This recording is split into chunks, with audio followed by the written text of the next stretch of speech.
دلوقتي عاملين وقفه بخصوص عدم تطبيق قرارات الوزير. الوقفه دي بتضم مدرسه طلائع كمان الاسلاميه ومدرسه هارفارد. حصل ان احنا معانا قرارات وزير مختومه وكل حاجه بتقول مبلغ معين من المصروفات، لكن المدارس رافضه ان هي تطبق المصروفات دي، وبيقولوا ان هم معاهم قرارات ثانيه، في حين ان احنا القرار اللي معانا بيقول ان ما فيش لجان وافقت على الزياده دي، وهي زياده غير قانونيه. فاحنا عشان كده جايين نشوف بقى هل اللجنه اللي عملت القرار ده هي بقى الاختلاف عندها هي ولا الاختلاف عند المدرسه؟ هي المدارس تبع قطاع ايه؟ تبع اداره شرق مدينه نصر. شرق مدينه نصر، تمام. كم مدرسه؟ احنا مدرستين، مدرسه طلائع كمان الاسلاميه ومدرسه هارفارد. هارفارد؟ ايوه تمام.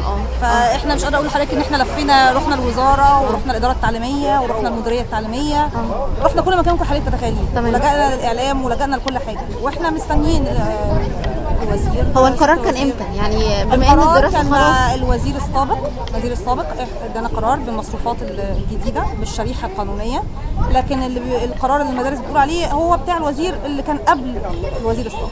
تمام. هو اللي كان عامل لهم القرار. تمام. فاحنا دلوقتي احنا محتارين، احنا مش عارفين، احنا ما عندناش مشكله، بس يقولوا لنا احنا مطلوب مننا ندفع. تمام. ده اللي احنا عايزين نعرف، ندفع ده ولا ندفع ده؟ هل هم مش قادرين؟ القرار بيطلع بس ما فيش تنفيذ. احنا عايزين القرارات اللي تطلع يا جماعه يبقى فيها تنفيذ، احنا مش احنا اللي هننفذ. يعني ده مطلب حضراتكم؟ ايوه طبعا، مطلبنا ان احنا يحصل تنفيذ للقرارات اللي بتصدر، مش انا كوليه امر اللي هروح انفذ القرار. يعني لازم هو يبقى في جهات تنفيذيه بتقوم بواجبها.